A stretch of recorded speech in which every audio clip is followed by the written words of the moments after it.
अस्सलाम वालेकुम। अच्छा, जोग्राफ़ी या जीके जे पोर्शन में असां कॉन्टिनेंट्स पढ़ूं पिया, जंहिंमें जो असां एशिया पढ़ी आयासीं। ठीकु आहे, उन खां पोइ अफ्रीका पढ़ियोसीं, असां यूरोप पढ़ी आया आहियूं ऐं साउथ अमेरिका पढ़ी आया आहियूं। इन्हनि में जेतिरियूं बि शयूं पॉसिबल शयूं हुयूं उहे सभु शयूं असां पढ़ी आया आहियूं, यानी कि इन्हनि जो एरिया, पॉपुलेशन ऐं उन खां पोइ लैंडलॉक कंट्रीज़, उन में हाईएस्ट माउंटेन पीक कहिड़ी आहे, वॾो में वॾो रिवर कहिड़ो आहे, सहरा कहिड़ा आहिनि, कंट्रीज़ कहिड़ा इंपॉर्टेंट आहिनि, जे उन्हनि में कुझु अहम ऑर्गेनाइज़ेशन्स आहिनि, ईच एंड एवरीथिंग तक़रीबन हर एस्पेक्ट खां कवर करे आया आहियूं। अच्छा, अॼु असां पढ़ंदासीं नॉर्थ अमेरिका। ठीकु आहे,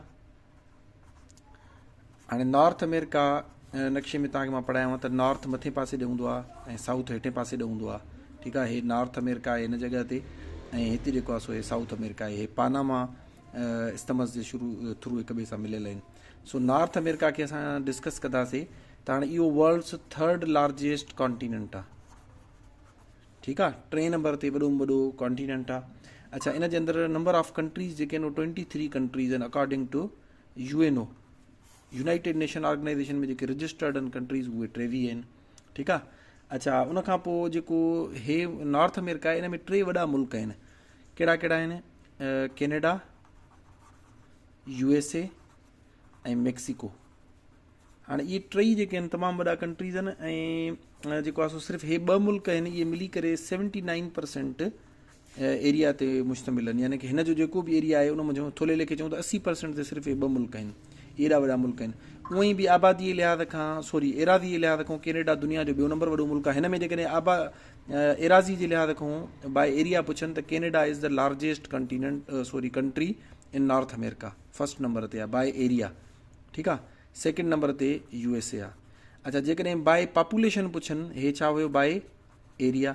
अच्छा, जेकॾहिं पॉपुलेशन पुछनि त पोइ वरी USA पहिरें नंबर ते आहे। सिर्फ़ु नॉर्थ अमेरिका जी ॻाल्हि कयूं था पिया, पहिरें नंबर ते आहे। ऐं उन खां पोइ जेको आहे सो कैनेडा शायदि पक न आहे त मूंखे सेकेंड ते आहे या न आहे। ठीकु आहे, पॉपुलेशन में पहिरें नंबर ते कंफर्म USA आहे, ऐं एरिया जे लिहाज़ खां पहिरें नंबर ते कैनेडा आहे। कैनेडा उहा ओवरऑल पूरी दुनिया में सेकेंड लार्जेस्ट कंट्री आहे, यानी कि पहिरें नंबर ते रशिया आहे, सेकेंड नंबर ते कैनेडा आहे। दुनिया जो वॾो में वॾो मुल्क आहे एरिया जे लिहाज़ खां, आबादी हिन में घटि आहे। अच्छा, हाणे क्वेश्चन हिन में ईंदो आहे त कहिड़ा 2 मुल्क जंहिंजे विच में वॾी में वॾी बाउंड्री आहे? त हे आहिनि, हिकु त हे एरिया जे लिहाज़ खां तमामु वॾा आहिनि ॿई, ऐं हिन जी बाउंड्री बि पाण में तमामु घणी आहे। सो 2 मुल्क जंहिंजी वॾी में वॾी बाउंड्री हुजे पाण में, उहा कहिड़ी आहे? International boundary between Canada and USA। ठीकु थी वियो। अच्छा, हाणे अचूं था पिया त अच्छा, हाणे लार्जेस्ट कंट्री त थी वियो कैनेडा। स्मॉलेस्ट कंट्री कॾहिं कॾहिं पुछंदा आहिनि नॉर्थ अमेरिका में कहिड़ो आहे? त नॉर्थ अमेरिका में स्मॉलेस्ट कंट्री आहे सेंट किट्स। ठीकु आहे, सेंट किट्स एंड नेवियस। हाणे हिकिड़े जज़ीरे जो नालो आहे जेको वेस्ट इंडीज़ में आहे। वेस्ट इंडीज़ तव्हां क्रिकेट टीम ॿुधी हूंदी आहे। वेस्ट इंडीज़ को बि कंट्री न आहे, तव्हां जॾहिं बि कैपिटल पढ़ंदा आहियो त हुन में वेस्ट इंडीज़ कॾहिं बि तव्हांखे नज़र न ईंदो, न हिन जो कैपिटल पुछंदा आहिनि, छो जो हे रियासतुनि ते मूंखे नंबर ऑफ जेके स्टेट आहे उहो यादि न आहे, पर मुख़्तलिफ़ आज़ादु रियासतुनि जे मिली करे गॾिजी जेको आहे सो वेस्ट इंडीज़ या कैरेबियन आइलैंड चयो वेंदो आहे हिनखे। ठीकु आहे। अच्छा, वेस्ट इंडीज़ सां आमतौर ते परसेप्शन इहो आहे शायदि अफ्रीका में आहे, हालांकि इहो नॉर्थ अमेरिका में आहे।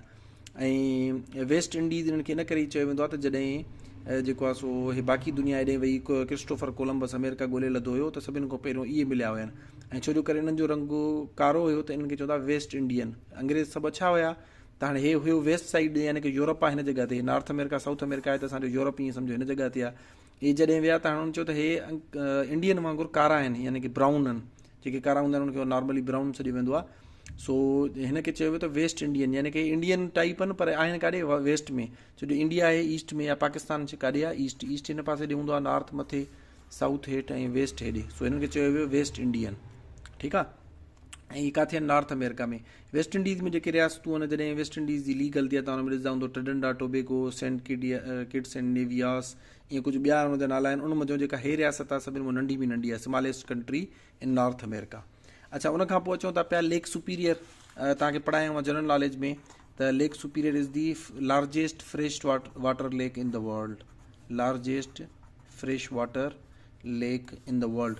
इहा किथे आहे? इहा बि नॉर्थ अमेरिका में आहे। नियाग्रा फॉल वॾो मशहूरु आहे, वॾो ख़ूबसूरत आहे, वीडियोज़ में बि ईंदो आहे, तमामु घणो ऊचो आहे, ऐं जेको आहे सो तमामु अट्रैक्टिव जेको आहे सो हिकिड़ी प्लेस आहे जिते पूरी दुनिया घुमणु वेंदी आहे, नियाग्रा फॉल्स। हाणे इहो बि किथे आहे? नॉर्थ अमेरिका में आहे। ठीकु आहे। अच्छा, उन खां अलावा इन जी जेका ड्राईएस्ट प्लेस इन द वर्ल्ड या hottest place in the world, इहो चयो वेंदो आहे डेथ वैली।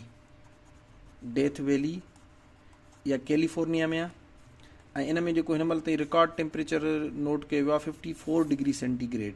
ठीकु आहे, इहो किथे आहे? कैलिफोर्निया अमेरिका में डेथ वैली इन जो नालो आहे। 54 डिग्री सेंटीग्रेड हिन महिल ताईं टेम्परेचर रिकॉर्ड कयो वियो आहे। असां वटि नॉर्मली 50, 51, 52 थींदो आहे। हे माण्हू जेको जेकमबाद जे लाइ चवंदा आहिनि 55, 57 या कुझु ॿियनि इलाइक़नि में, त इहो इंटरनेशनली रिकॉग्नाइज़्ड न आहे। इंटरनेशनली जेको रिकॉग्नाइज़्ड आहे उहे आहे 54 डिग्री सेंटीग्रेड डेथ वैली। किथे आहे? कैलिफोर्निया में। अच्छा, माउंटेन फ्रेश वाटर लेक थी वई, नियाग्रा फॉल्स असां पढ़ी आया थिए। उन खां पोइ जेको आहे हाईएस्ट माउंटेन पीक, वॾो में वॾी जेका माउंटेन पीक आहे उहा कहिड़ी आहे? McKinley. McKinley is the highest mountain peak in north America.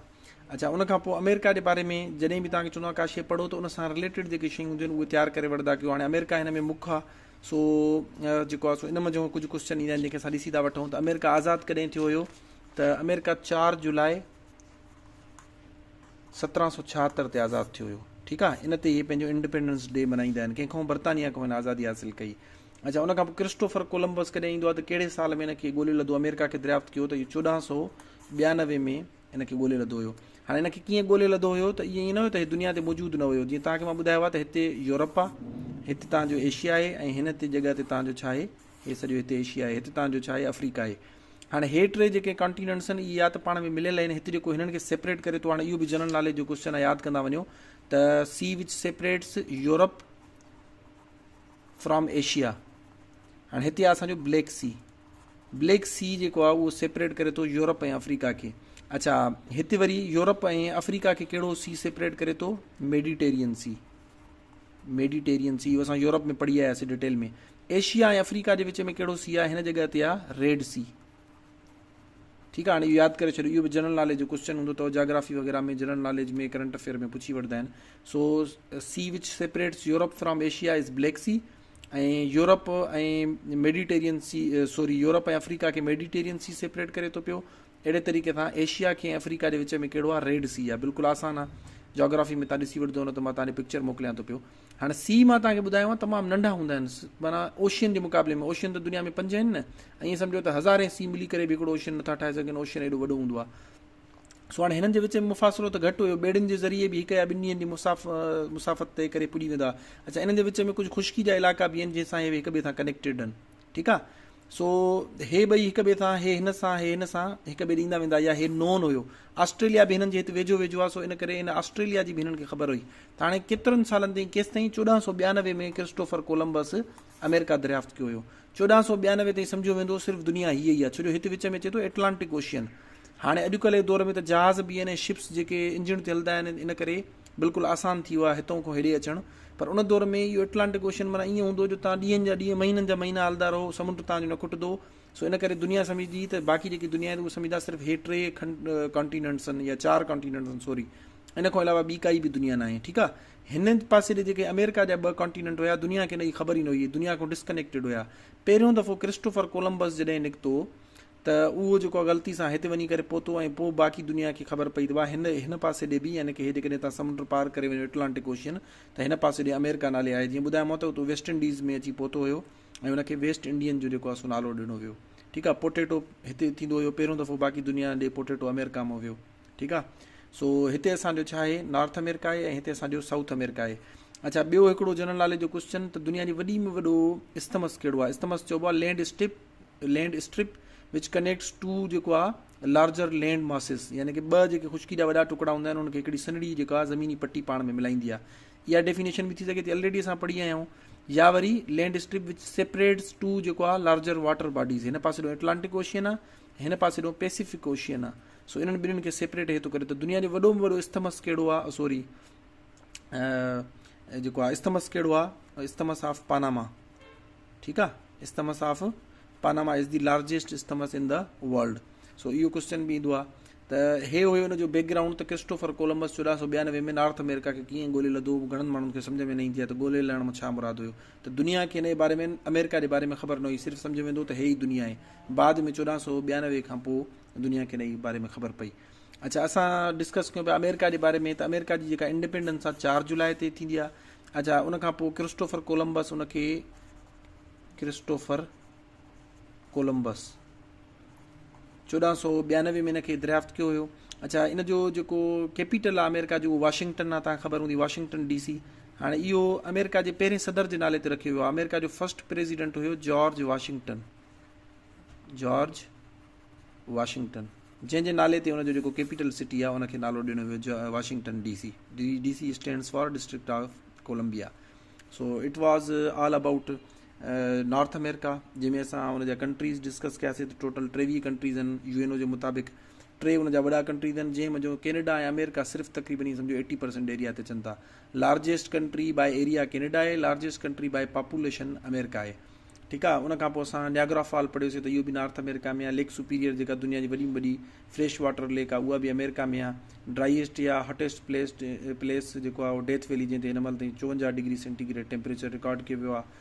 ऐं हाईएस्ट जेका माउंटेन पीक आहे उहा माउंट मैकिनले आहे।